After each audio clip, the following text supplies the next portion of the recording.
Delighted to say Dion Fanning is back in studio. A little Friday routine for us now, Dion. Hi, Conán. Yeah, you said that to me before, but I think the last time was a Monday. But anyway, that's fine. You know, if you thought that was a Friday, I don't know what that says about your week. I thought my introductions were getting better. It actually sounds, it's very positive about your week that you actually feel on a Monday. You have the same feeling that other people have on a Friday. I'm not a big Monday. I am a big Monday man. Right. People are really down on Monday. I'm not. Like, I hate Fridays because people are winding down. You don't know where they are. There's a bit of ambiguity. People just sort of disappear into the weekend. Right. Monday, I'm not a big, workaholic, but everybody's, you present. Contact them, they're present. Yeah. You've got order. Yeah. You like order and control. What's your favourite day? You're the Pep Guardiola of days of the week.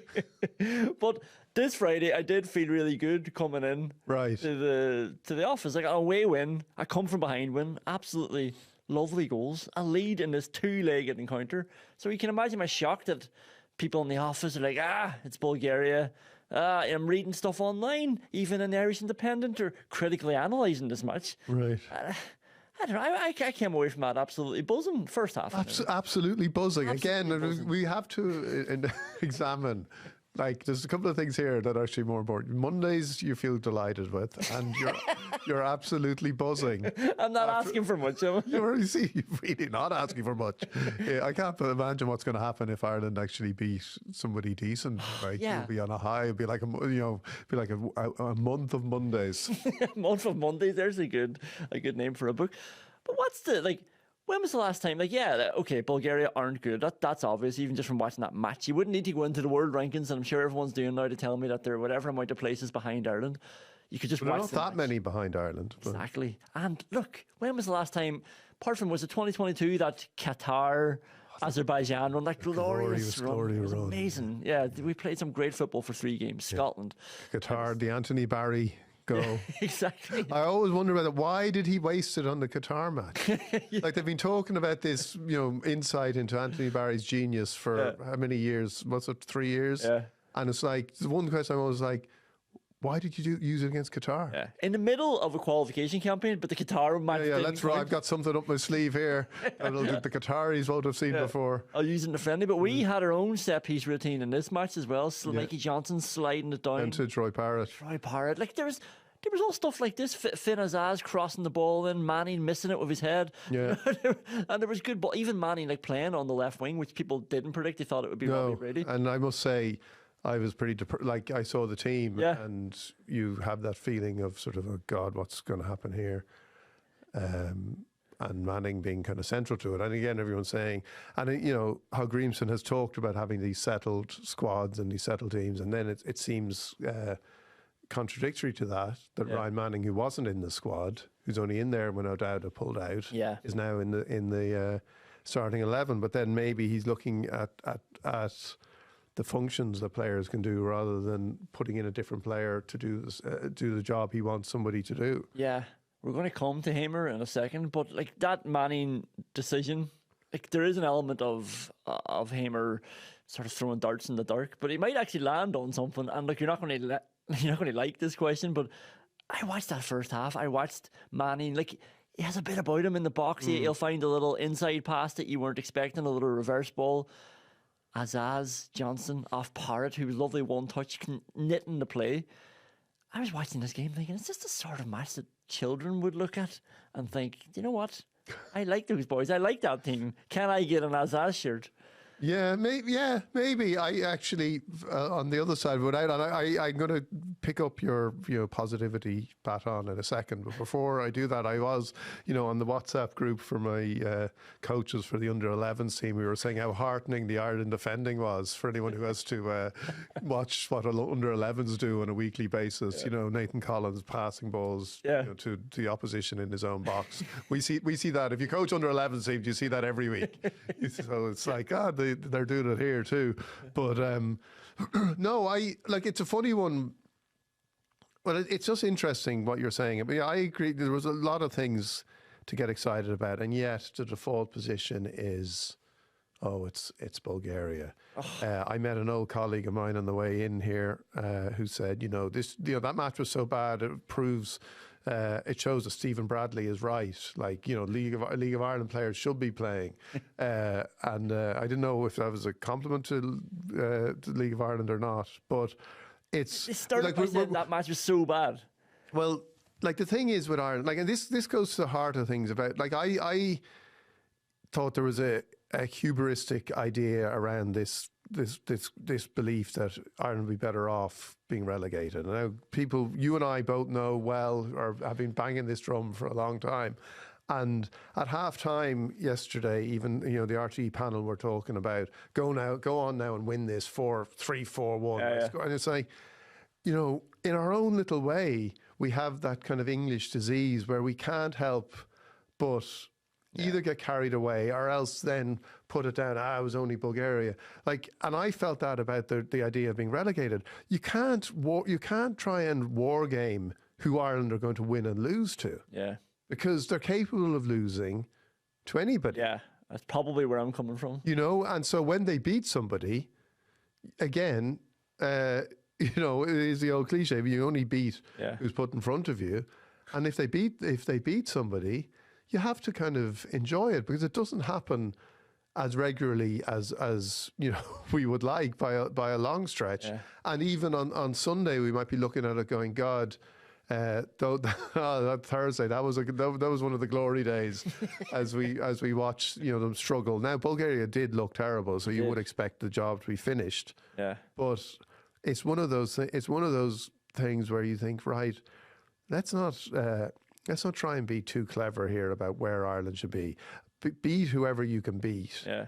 Because you look at Bulgaria and think, right, if they're in the promotion playoff from League C, then Ireland probably don't belong in League C. Yeah. But at the same time, when they conceded that early goal, in the classic Irish way of the first 45 first 45 seconds looking like the best team, one of the best teams in the world. Honestly, that was the best minute of my life. Yeah, but that happens so often. There were so many times under Stephen Kenny where the kick-off routine was magnificent, and you're like, here we go, and then it just all falls away. We're playing against all the players.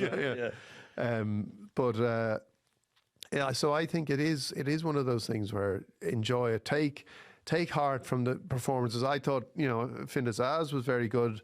Manning was excellent. I thought Troy Parrott really was superb. And it was one of those performances I was watching going, I bet if you're actually there, it's even better. Yeah. Because he played with real... You could see his intelligence and his awareness and all those things that often are lacking in an Irish team. Just that sense of how to control a game, how to kind of change the direction of the play, things like that. He was doing all those things and looking like a really, really intelligent key player for Ireland. 100%, because we were arguing in the build-up. Now, in fairness, I thought Parrott would start. I thought it would be for Smodics, and then it was a question of Ferguson or Ida, who's going to start up front. But he obviously went with Parrott, and he did. He made the pitch smaller in a good way. He brought everybody closer to him, and just to get a little bit nerdy, but Manning, Johnson, and Azaz, just stretching the play, and then there were passes inside. Kenny would have loved that. It was because we had to keep their defenders honest. We pulled them back. Parrott knew when to come and when to go. And then there was balls inside. Even the fullbacks were coming in and receiving the pass inside. I'm very aware that I get carried away very easily. You're a patriot. I'm excitable. And I have been reading a bit about the arrival fallacy. Okay. Do you know about this phenomenon? It's not a phenomenon, but it's just the idea that, when people say, I'm going to be happy when... if I get this job, I'm going to be happy then. If I get to this point in my life, then I'll be happy. And obviously what happens when you get there, you want more. No. You want more. We would just be happy if we can get an away win against Bulgaria. But like you say, why didn't we score 4? We'd be happy if we'd be able to pass the ball to each other. But when we do that, it's we'll do more of it. And I'm trying to just embrace when we get what we actually wanted all along. I'm trying to say, look, I would have killed for this a week ago. I would have killed for it. I would have killed someone. I would have killed for a Monday morning, and I would have killed for Ireland to play some good football. Away win against Bulgaria. So ranked whatever they are in the world. I'm trying to just cherish it when it comes along. Cherish it. But Do you know But what? let's just dial down the cherishing of it, and because there's a fine line between cherishing it and feeling like you've kind of happened upon a Christian evangelical kind of meeting. I think I agree with you. I think the idea that there is always something. The next thing is always the thing, and actually that sense of being content with what you have, and also progressing, which I think is also the important thing. Yeah. And we have with the new manager, there does seem to be a sense at times that that he's actually imparting kind of clear directions on them, and they actually know what they're doing in a way, and there's a pattern of play that is consistent. Yeah. Which wasn't there necessarily with Kenny. No, even something as simple as, out of possession, going into a 4-4-2, and you see a lot of Premier League teams doing this now. It's like, I recognise that shape. This is good. Heimir is up to speed with things. But let's talk about Hallgrimsson for a second, because what struck me, especially afterwards, he's a grown-up. He's just an adult. Like, he could not care less about what he last said about Matt Doherty. Couldn't care about what Matt Doherty said about him. He couldn't care about what Tony's going to pick up on, what we're all looking in on and saying, well, you picked that player, and now you're picking that player, you dropped him. You said that. He said that. He does not care. He just wants to find the players, the tools that are going to help him be a success. Yeah. He wants to arrive. But he doesn't care about anything else. And honestly, when you watch him speaking to Tony afterwards, you're like, that is a grown-up. He just wants to get on with the job. Yeah, I think that's a very good way of putting it. I think it's, and I think it probably explains why he's been startled a little bit by the stuff that takes up people's time and consumes people. Why is he on the Late Late Show? Why isn't he somewhere else? Why did he say what he said about the League of Ireland? All this kind of stuff. And, and he's quite happy to, if somebody misinterprets what he's saying, he's just quite happy to say, okay, I apologise for that, that's fine. There's no unnecessary ego in it in terms of, well, no, I said what I said, and I'll fight this till the bitter end. Like, he's like, I didn't, that's not what I meant to say, and we move on. And I think, and even going back to, the kind of, why aren't you at matches? Why are you watching Y Scout? All this kind of stuff. He wants to do the job, and he wants the job to be the end result. Yeah. And another way of saying he's a grown up is saying he's kind of a pragmatist, in the sense that he figures out what he needs to do. If there's a contradiction in it, if there's a Matt Doherty is going to be here and isn't going, is out and now he's in, and Matt Doherty does it, and he's talking again. You see afterwards he's just like, Matt Doherty hopefully will get his 50th cap on Sunday, and it's not it's no big deal to him. And I do think management in lots of ways is actually like, and we're used now to so many managers who are massive personalities, and they are the kind of the front man for a team and a club. Like, that's what we're used to. Yeah. But there is, at the same time, there is always a need in management, no matter who it is. Even with like Alex Ferguson or somebody, there was always a need for a kind of a suppression of your own ego. Yeah. To manage a team, you need to kind of, you need to be prepared to take the kind of knocks, to look a little bit foolish at times, if it's for the betterment of your team, rather than actually, like, we all see it with the managers who in any sport, like, who actually, they can't allow themselves to look like the vulnerable person or the weaker person, and they end up creating ridiculous situations for themselves, because their ego insists that, if I show any weakness here, it'll transmit into the team. Whereas in fact, sometimes if you're pragmatic and say, right, Matt Doherty, we need you now, everything, you're in. It works out better, because Matt Doherty has scored a goal, he's played well. Heimir could have been fundamentalist and left him out, and it's like, well, there's no Matt Doherty, but we've somehow lost to Bulgaria. Yeah. But it's not a small thing, because another manager could have, even if they won that match, could be getting caught up then with that question, getting a bit thick about it. Whereas, like you say, Heimir just says, "Yeah, like we'll play him on Sunday." Yeah, basically, I've moved on. You really should move on too. Yeah, I know. Well, I think we do have an issue in moving on. Yeah, in general, I think it's not doesn't come naturally to us.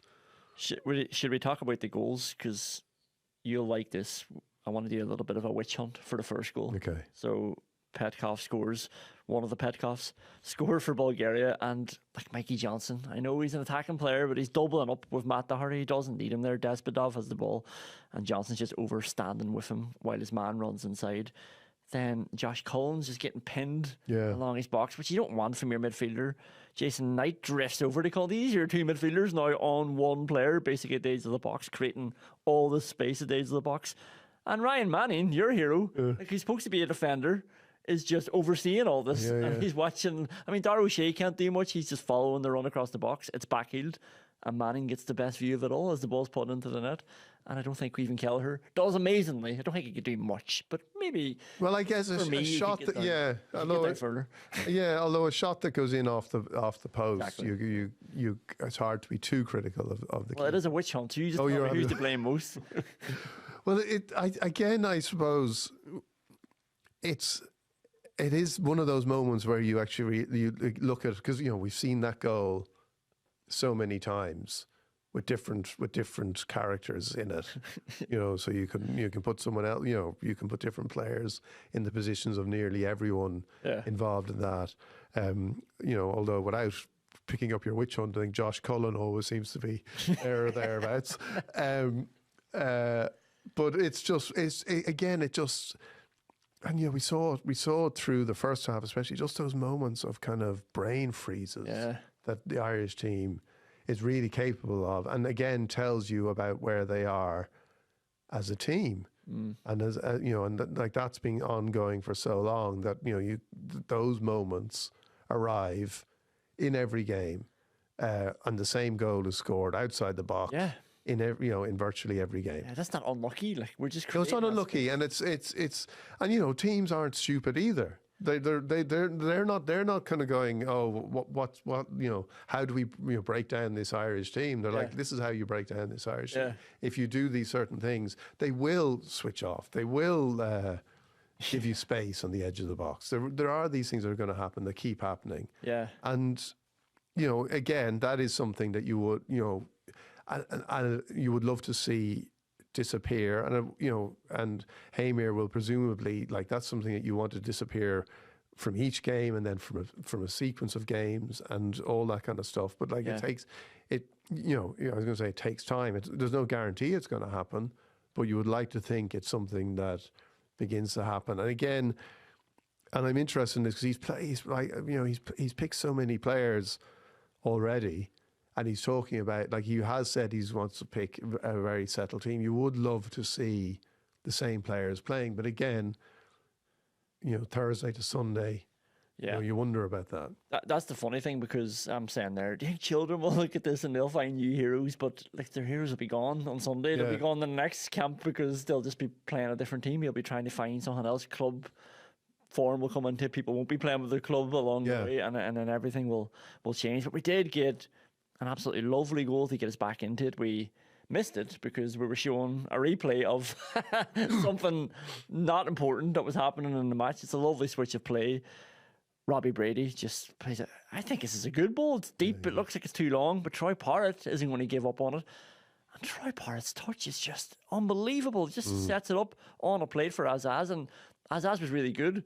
But he's getting so much credit for his goal when all he has to do is head the ball in from 2 yards. And Troy Parrott's done everything. Like, if you look at the Irish football Twitter account, they don't even mention Parrott's touch. It's like Azaz goal. Here's the goal that Azaz scored. Talk about Troy Parrott's touch. That's the reason we scored. Yeah, I would never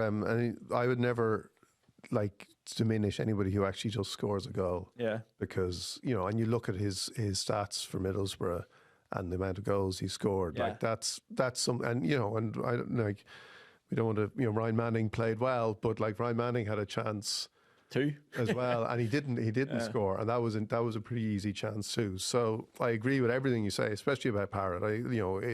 There was so much that he contributed just throughout the game, and that was one of those moments.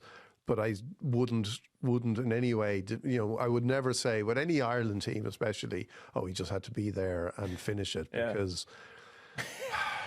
suddenly the Slovakia playoff came back into my head from Conor Harahan. Yeah, you know what I mean. Like we look at how many like if that had gone in, you would say sure all he had to do was score. Yeah, and those moments are they're part of the last those moments of not scoring are there in the last 5-10 years of Irish football so often. So for somebody to be there and actually score, and because you see his record, that's what he does. Yeah, I don't think you can diminish that or kind of minimise that. That's a good point. Do you think Robbie Brady gets enough respect in general? I know he had his big moment and it's gone down in folklore forever now, which is class for him.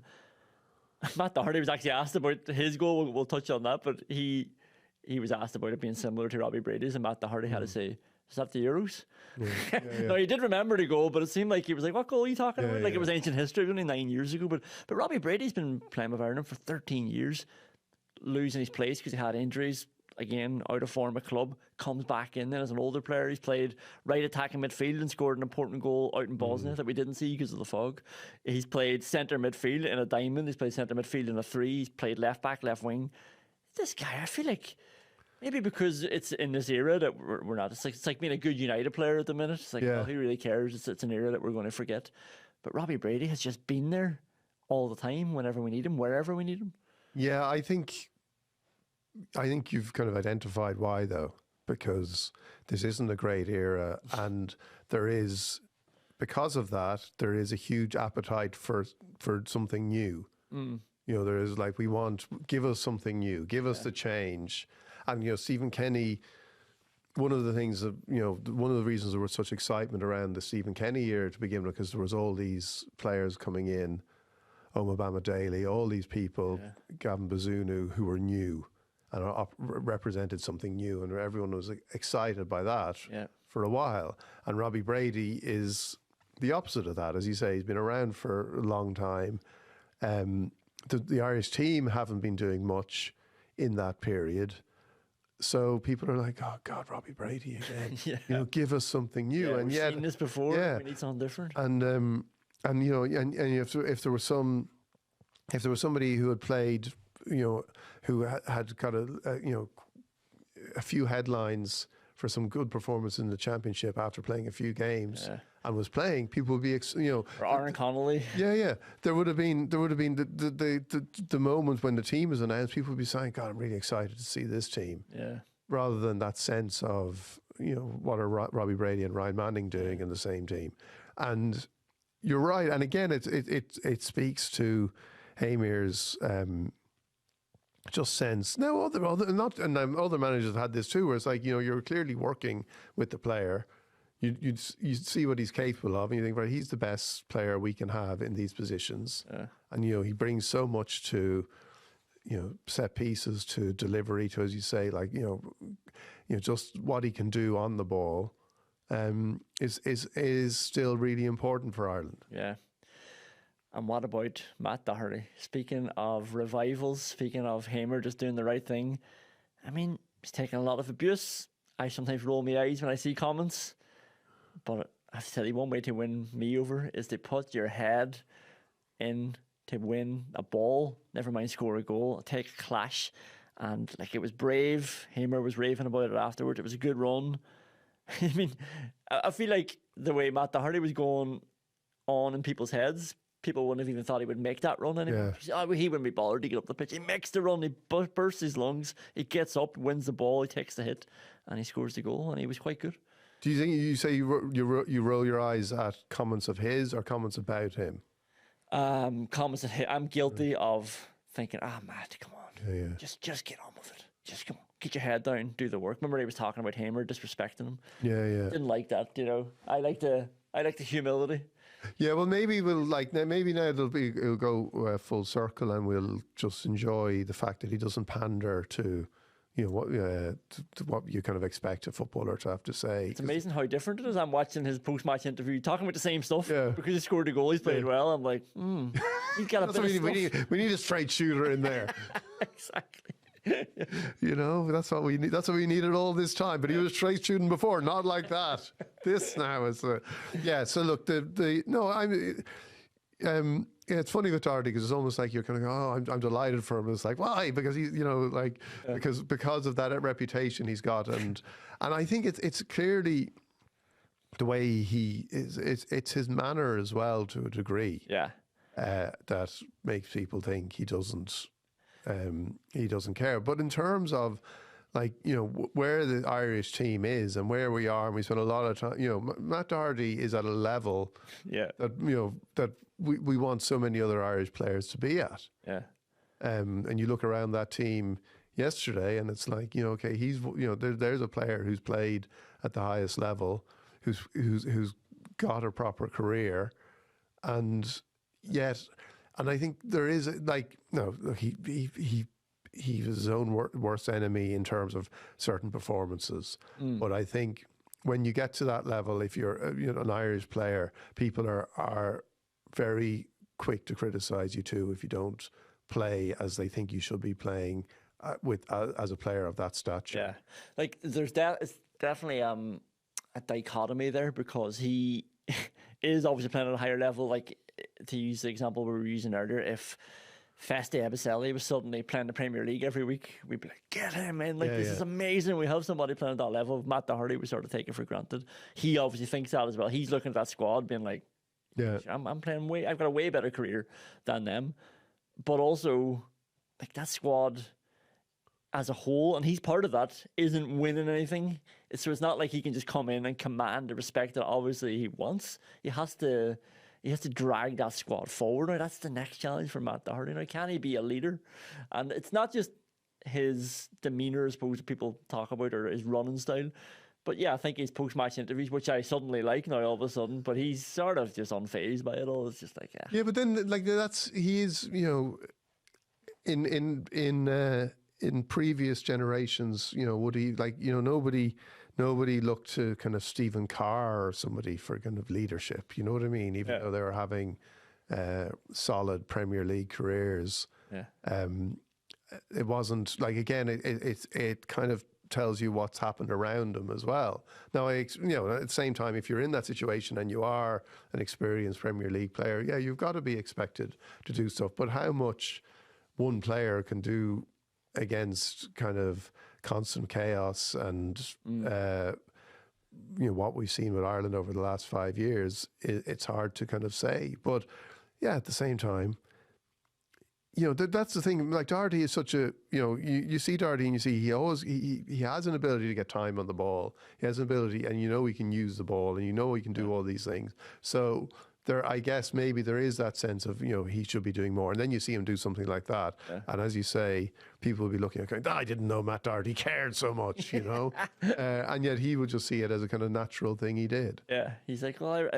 somebody finally spotted my run. Josh Cullen picked out a lovely pass, spotted my run. Yeah, and actually, having criticised Josh Cullen for everything, you must point out that was a beautiful pass. Oh yeah, well, I think we've both shown today that we're just not a bag of contradictions, but we're nothing wrong with being a bag of contradictions. We're complex creatures, we're not the same. As Eamon Dunphy used to say, consistency is the hobgoblin of tiny minds.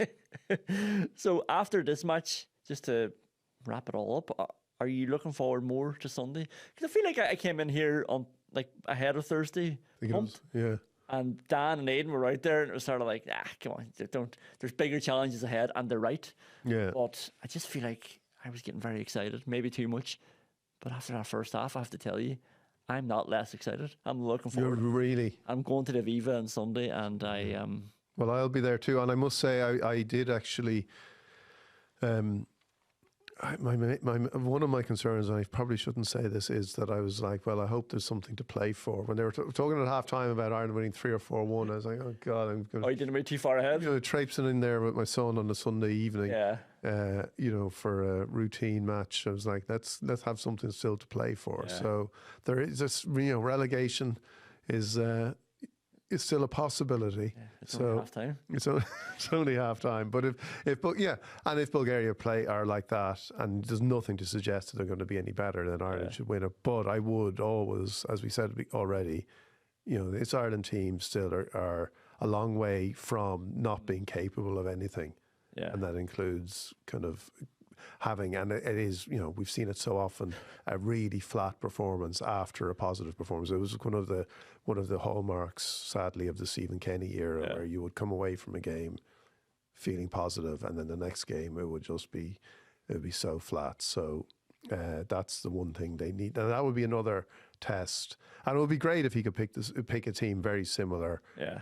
Everyone wants to see Evan Ferguson. That's the only other thing. I want to see Troy Parrott more again. Yeah, I know. Well, that's it. Like it's, but I guess we see Ferguson as the potentially sort of transformative figure of that team, and that's the thing that because of the way it's gone with him at West Ham, people just want something to happen in terms of him. Yeah, but even that decision, and I know you could analyse Ireland and pick out so many weaknesses, and hopefully they're doing it themselves, but Heimir said afterwards that we knew we would get space. Same sort of thing we're talking about, where Ireland leaves space in front of the back line, and that was part of the reason why he played as So that's probably why Evan Ferguson lost his place, because he wanted to put a more natural number 10 in there. But even that is great, like to have a manager just thinking flexibly and not being wedded to, this is how we play and we're going out to play them that way. It's like, no, we'll actually get a lot of joy doing it this way, so let's do it that way. Yeah, and perhaps as well, not putting all the pressure on, again, to contradict what I've just said, not putting all the pressure on Ferguson to be the saviour,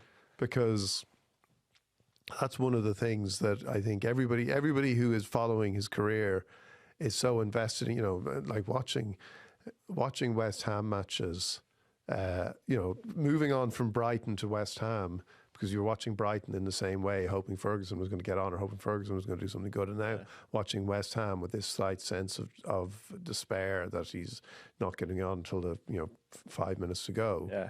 And that tells you kind of how invested we all are in him. And now maybe he just needs for none of us to be invested in him at all. Just let him go and kind of get his career going again, without the pressure of being that transformative figure that everyone, including myself, wants him to be. Yeah. Dion, thanks a million for coming in. Thanks, Conán. Enjoy your Monday. Yeah, hope the next time it's a Monday, I was going to say. Chat to you soon.